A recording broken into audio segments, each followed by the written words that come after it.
اعوذ باللہ من الشیطان اللعین الرجیم بسم اللہ الرحمن الرحیم الحمد للہ رب العالمین الصلاۃ والسلام علی محمد وآلہ الطیبین الطاہرین۔ عبودیت اور بندگی یہ ایک ایسی صفت ہے کہ اگر انسان ان صفت سے مزین ہو جائے تو وہ یقیناً خدا کا صالح اور نیک بندہ بن سکتا ہے۔ یہ وہ دو صفت ہیں جس کے ذریعے سے انسان خدا سے قریب ہو سکتا ہے۔ اگر کسی انسان کو یہ دیکھنا ہو کہ وہ کتنا اللہ سے نزدیک ہے، اس کی زندگی کتنی خدا پسندانہ ہے، وہ کس طریقے سے اپنی زندگی کو خدا محور بناتا ہے، تو اس کی عبادتوں کو دیکھیے کہ اگر اس کی عبادت اللہ کے لیے ہے، صرف اور صرف اللہ کے لیے، تو یقیناً اس کی زندگی خدا پسندانہ ہے، خدا محور ہے۔ ایسی صورت میں انسان کی پوری زندگی، اس کا ہر عمل اگر خدا پسندانہ ہو، خدا محور ہو، تو وہ کوئی بھی کام انجام دے گا وہ تقرب الہی کا سبب بنے گا۔ مثال کے طور پہ ایسی صورت میں انسان اگر ایک گلاس پانی پیے یا کسی اور کو ایک گلاس پانی پلا رہا ہو تو یقیناً یہ بھی عبادت شمار کیا جائے گا۔ لہٰذا خدا کے لیے کوئی کام کرنا، اللہ کے لیے کام کرنا، اسی کے ذریعے سے انسان اللہ سے مقرب ہو سکتا ہے، اللہ کا تقرب حاصل کر سکتا ہے۔ اب یہ عبادت جو انسان انجام دیتا ہے، اگر آپ دیکھیں گے کہ انسان 24 گھنٹے میں جو کچھ بھی کر رہا ہے، ایک دن، ایک ہفتہ، ایک مہینہ، سال، پوری زندگی جو کچھ بھی کر رہا ہے، آپ اس کو دیکھیے کہ وہ کس انداز سے کر رہا ہے۔ عبادت، کچھ عبادت خاص بھی ہیں اور کچھ عبادت عام ہے۔ خاص عبادت میں جیسے نماز ہے، روزہ ہے، حج ہے، وغیرہ وغیرہ، یہ خاص عبادت ہے، ان کو خاص وقت میں، خاص انداز میں کرنا ہے۔ لیکن اس سے ہٹ کے انسان جو کچھ ان اوقات کے علاوہ جو وقت بچتا ہے اس میں انجام دے رہا ہے، اگر وہ اعمال اور وہ فعل انسان کا، وہ کام انسان کا اگر خدا پسند ہو، خدا محور ہو، تو وہ بھی عبادت کہلائے گا۔ مثال کے طور پہ نماز کا وقت نہیں ہے، لیکن ایک انسان اپنے اہل خانہ کے رزق و روزی کے لیے کہیں کام کر رہا ہے یا کچھ بھی کر رہا ہے، دکان پہ بیٹھا ہوا ہے، دکان کھولے ہوئے، تو یہ تمام کے تمام کام عبادت شمار کیے جائیں۔ فرض یہ ہے کہ صرف اور صرف اللہ کے لیے ہو، اور پھر وہ جو کچھ بھی کرے گا 24 گھنٹے میں، ایک ہفتے میں، ایک مہینے میں، سال بھر میں، وہ سب کا سب عبادت شمار ہوگا۔ لہٰذا اس عبادت کو اگر انسان چاہتا ہے کہ اور اعلیٰ درجے تک لے جائے اور اس کو معراج تک پہنچائے، تو اس کے لیے کچھ خاص کام انجام دینے، کوئی بھی کام ہو، نماز ہو، روزہ ہو، اس سے ہٹ کے جو عام کام ہے، اگر اس کو چاہتا ہے کہ اس کو اعلیٰ منزل تک لے جائے تو اس کے لیے کچھ کام، دیکھیں کوئی بھی عبادت، کوئی بھی کام انسان اگر کر رہا ہے تو اس میں سب سے بڑی بات یہ کہ خضوع و خشوع کے ساتھ وہ عبادت ہونی چاہیے۔ اگر خضوع و خشوع کے ساتھ وہ عبادت ہے تو یقین مانیے اس عبادت کا معیار کچھ اور ہوگا۔ اب اگر خاص عبادت ہے تو اس میں بھی خضوع و خشوع ضروری ہے۔ عام اگر کام ہے تو اس میں بھی خضوع و خشوع ہونا چاہیے، اس سے ہٹ کے یہ کام نہ کرے، ریاکاری سے پاک ہونا چاہیے۔ عام عبادت میں تو خاص طور سے ریاکاری سے انسان کو جو ہے مبرہ ہونا چاہیے، پاک ہونا چاہیے۔ اسی طریقے سے عام کام بھی اگر انسان کر رہا ہے تو ریاکاری کے لیے نہیں کر رہے، ہو سکتا ہے کہ پبلک کی نگاہ میں ایک کام تھوڑا مکروہ اور جو ہے وہ معاشرے کی نگاہ میں وہ کام اچھا نہ ہو، لیکن شرعی نقطہ نظر سے اگر کوئی حرج نہیں ہے اور انسان کا رزق اسی سے وابستہ ہے، تو انسان کو چاہیے کہ خدا محور اور خدا کو اپنا محور اور خدا کو اپنا خدا سمجھتے ہوئے اس کام کو انجام دے۔ انشاءاللہ پروردگار عالم اس کام میں اس کو رزق فراوان دے گا اور وسعت بھی عطا کرے گا، اور یہ خود عبادت بھی قرار پائے گا، اس لیے کہ انسان اپنے رزق کے لیے، اپنے اہل خانہ کے رزق کے لیے اور اللہ کی حکم کو مد نظر رکھتے ہوئے اس کام کو انجام دے رہا ہے۔ دوسری چیز کیا ہے؟ خلوص ہے، اخلاص ہے۔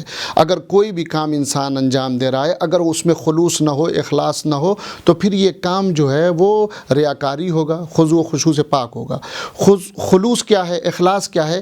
دیکھیے، بالکل دنیا سے ہٹ کے اور لوگوں سے ہٹ کے کسی کام کو انجام دینا اس نحس سے کہ یہ کام میں صرف اور صرف اللہ کے لیے انجام دے رہا ہوں۔ اب یہ خلوص و اخلاص انسان کا جو ہے یا تو عمل میں ہوگا، یا نیت میں ہوگا، یا دین میں ہوگا۔ اگر خلوص عمل میں اگر خلوص ہے تو ظاہر سی بات ہے انسان کے عمل میں جب خلوص ہے اور وہ کام کوئی انجام دے رہا ہے اور خلوص کے ساتھ کام انجام دے رہا ہے، تو اچھائی اور برائی، حق اور باطل کو مد نظر رکھتے ہوئے کام کرے گا۔ ایسی صورت میں اچھائی کو اپنائے گا، برائی سے دور رہے گا، حق کے ساتھ کھڑا ہوگا اور باطل کے خلاف ہوگا۔ اسی طریقے سے انسان کے نیت میں، جب نیت میں خلوص ہوگا تو پھر ایسی صورت میں کیا ہوگا؟ نیت میں جب خلوص ہوگا تو انسان صرف اور صرف اللہ کے لیے کام کرے گا۔ دنیا کیا کہہ رہی ہے، لیکن شریعت کی نگاہ میں اگر یہ کام صحیح ہے، اللہ کی نگاہ میں اگر یہ کام صحیح ہے، قرآن کی نگاہ میں اگر یہ کام صحیح ہے، تو انسان صرف اور صرف اللہ کو مد نظر رکھتے ہوئے اس کام کو انجام دے گا۔ یہ ہے عمل میں نیت۔ دین میں خلوص کا کیا مطلب ہے؟ دین میں خلوص کا مطلب یہ ہے کہ جب انسان کے دین میں اخلاص ہوگا، انسان کے دین میں خلوص ہوگا، تو ایسی صورت میں انسان ایمان و یقین کے ساتھ ہر وہ کام جو احکام و قوانین خداوندی کے مطابق ہوگا اس کو انجام دے گا، اور اس سے خلاف کبھی وہ سوچ بھی نہیں سکتا ہے۔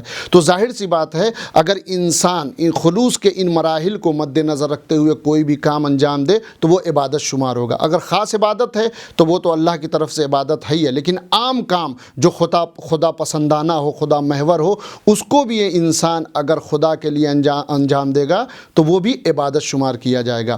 بی بی دو عالم حضرت فاطمہ زہرا سلام اللہ علیہا کی سیرت میں جب آپ مطالعہ کریں گے تو آپ دیکھیں گے کہ آپ کے اندر عبودیت و عبدیت کس درجے تک پائی جاتی تھی۔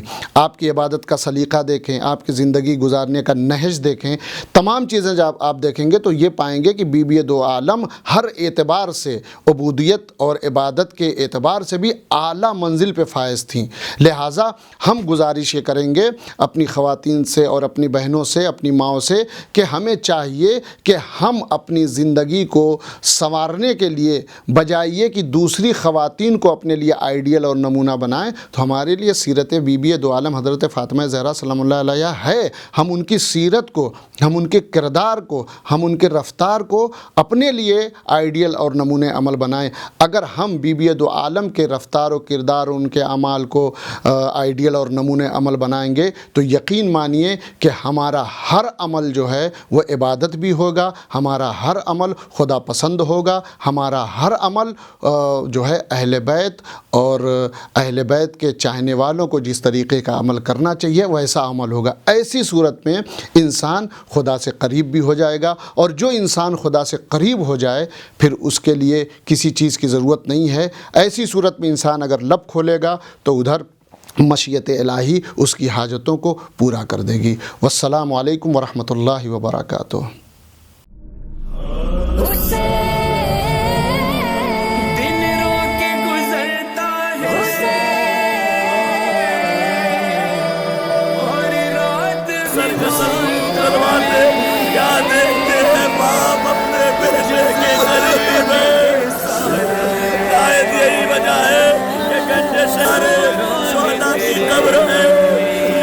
جناب علی اکبر، جناب حسین سے اتنے قریب تھے کہ آواز دے رہے تھے میرے لال علی اکبر۔